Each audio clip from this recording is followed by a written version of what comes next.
महाशिवरात्रि। महाशिवरात्रि भारतीयों का एक प्रमुख त्योहार है। ये भगवान शिव का प्रमुख पर्व है।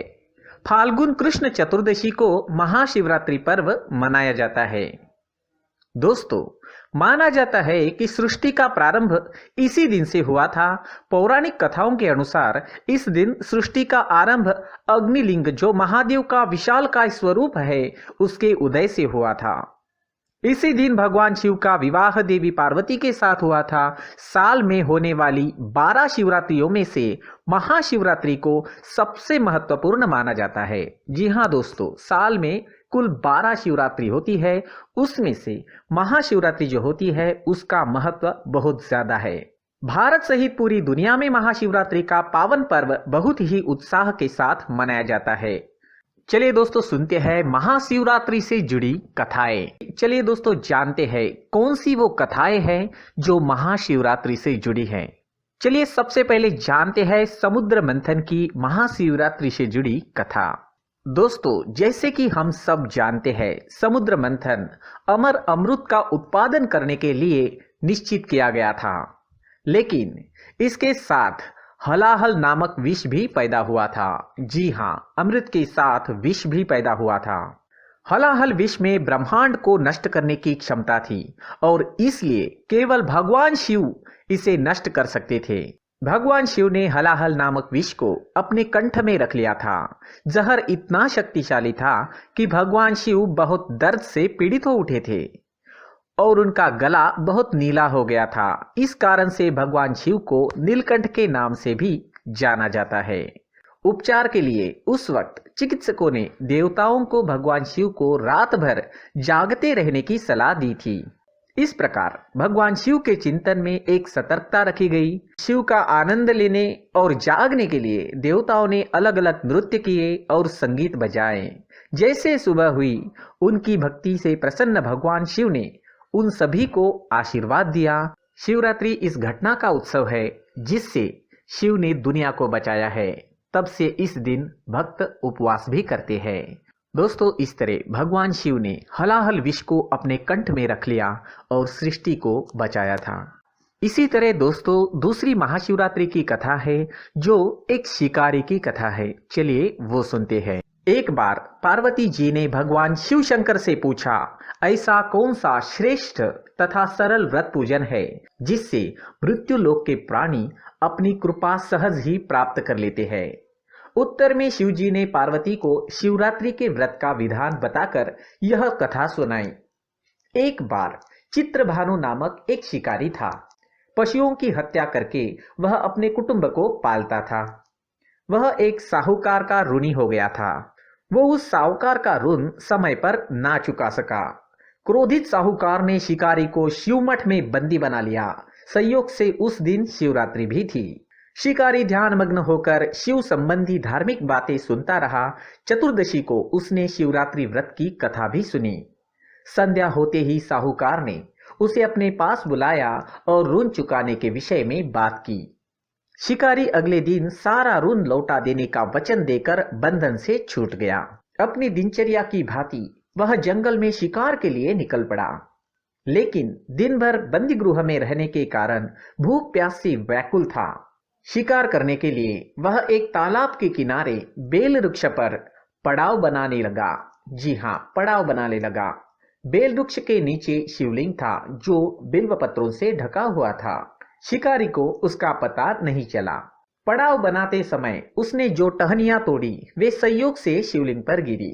इस प्रकार दिन भर भूखे प्यासे शिकारी का व्रत भी हो गया और शिवलिंग पर बेलपत्र भी चढ़ गए। एक पहर रात्रि बीत जाने पर एक मृगी तालाब पर पानी पीने पहुंची। वह गर्भिणी थी। जी हाँ, उसके पेट में गर्भ था। शिकारी ने धनुष पर तीर चढ़ाया और प्रत्यंचा खींची। मृगी बोली, मैं गर्भिणी हूँ, शीघ्र ही प्रसव करूंगी। तुम एक साथ 2 जीवों की हत्या करोगे जो ठीक नहीं है। मैं बच्चे को जन्म देकर शीघ्र ही तुम्हारे समक्ष प्रस्तुत हो जाऊंगी, तब मार लेना। शिकारी ने प्रत्यंचा ढीली कर दी और मृगी जंगली झाड़ियों में लुप्त हो गई। कुछ ही देर बाद एक और मृगी उधर से निकली। शिकारी की प्रसन्नता का ठिकाना न रहा। समीप आने पर उसने धनुष पर बाण चढ़ाया। तब उसे देख मृगिनी ने विनम्रता पूर्वक निवेदन किया, हे पारधी, मैं थोड़ी देर पहले ऋतु से निवृत्त हुई हूँ, कामातुर विरहिणी हूँ, अपने प्रिय की खोज में भटक रही हूँ। मैं अपने पति से मिलकर शीघ्र ही तुम्हारे पास लौट आऊंगी। शिकारी ने उसे भी जाने दिया। 2 बार शिकार को खोकर उसका माथा ठनका। वह चिंता में पड़ गया। रात्रि का आखिरी पहर बीत रहा था। तभी एक अन्य मृगी अपने बच्चों के साथ उधर से निकली। शिकारी के लिए यह स्वर्णिम अवसर था। उसने धनुष पर तीर चढ़ाने में देर नहीं लगाई। वह तीर छोड़ने ही वाला था कि मुर्गी बोली, हे पारधी, मैं इन बच्चों को इनके पिता के हवाले करके लौट आऊंगी। उस समय शिकारी हंसा और बोला, सामने आए शिकार को छोड़ दूं, मैं ऐसा मूर्ख नहीं हूँ। इससे पहले मैं 2 बार अपना शिकार खो चुका हूँ। मेरे बच्चे भूख प्यास से तड़प रहे होंगे। उत्तर में मृगी ने फिर कहा, जैसे तुम्हें अपने बच्चों की ममता सता रही है, ठीक वैसे ही मुझे भी। इसलिए सिर्फ बच्चों के नाम पर मैं थोड़ी देर के लिए जीवन दान मांग रही हूँ। हे पारधी, मेरा विश्वास कर, मैं इन्हें इनके पिता के पास छोड़कर तुरंत लौटने की प्रतिज्ञा करती हूँ। मृगी का दीन स्वर सुनकर शिकारी को उस पर दया आ गई। उसने उस मृगी को भी जाने दिया। शिकार के अभाव में बेल वृक्ष पर बैठा शिकारी बेल पत्र तोड़ तोड़ कर नीचे फेंक रहा था। पौ फटने को हुई तो एक पुष्ट मृग उसके रास्ते पर आया। शिकारी ने सोच लिया कि इसका शिकार वह अवश्य करेगा। शिकारी की तनी प्रत्यंचा देखकर मृग विनीत स्वर में बोला, हे पारधी भाई, यदि तुमने मुझसे पूर्व अपने वाली 3 मृगियों तथा छोटे छोटे बच्चों को मार डाला है तो मुझे भी मारने में विलंब न करो, ताकि मुझे उनके वियोग में एक क्षण भी दुख न सहना पड़े। मैं उन मृगियों का पति हूँ। यदि तुमने उन्हें जीवन दान दिया है तो मुझे भी कुछ क्षण का जीवन दान दे दो। यदि तुमने उन्हें जीवन दान दिया है तो मुझे भी कुछ क्षण का जीवन देने की कृपा करो। मैं उनसे मिलकर तुम्हारे समक्ष उपस्थित हो जाऊंगा। मृग की बात सुनते ही शिकारी के सामने पूरी रात का घटनाक्रम घूम गया। उसने सारी कथा मृग को सुना दी।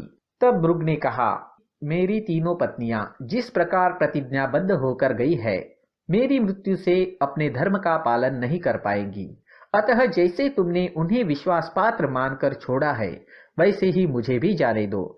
मैं उन सब के साथ तुम्हारे सामने शीघ्र ही उपस्थित होता हूँ। उपवास, रात्रि जागरण तथा शिवलिंग पर बेलपत्र चढ़ाने से शिकारी का हिंसक हृदय निर्मल हो गया था। उसमें भगवत शक्ति का वास हो गया था। धनुष तथा बाण उसके हाथ से सहज ही छूट गया। भगवान शिव की अनुकंपा से उसका हिंसक हृदय कारुणिक भावों से भर गया। वह अपने अतीत के कर्मों को याद कर कर पश्चाताप की ज्वाला में जलने लगा। थोड़ी ही देर बाद वह मृग सहपरिवार शिकारी के समक्ष उपस्थित हो गया। किंतु जंगली पशुओं की ऐसी सत्यता, सात्विकता एवं सामूहिक प्रेम भावना देखकर शिकारी को बड़ी ग्लानि हुई। उसके नेत्रों से आंसुओं की झड़ी लग गई। उस मृग परिवार को न मार कर शिकारी ने अपने कठोर हृदय को जीव हिंसा से हटा सदा के लिए कोमल एवं दयालु बना दिया। देवलोक से समस्त देव समाज भी इस घटना को देख रहे थे। इस घटना की परिणति होते ही देवी देवताओं ने पुष्प वर्षा की। तब शिकारी तथा मृग परिवार मोक्ष को प्राप्त हुआ। तो दोस्तों, ये है महाशिवरात्रि की कथाएं। पूरी वीडियो देखने के लिए बहुत बहुत धन्यवाद।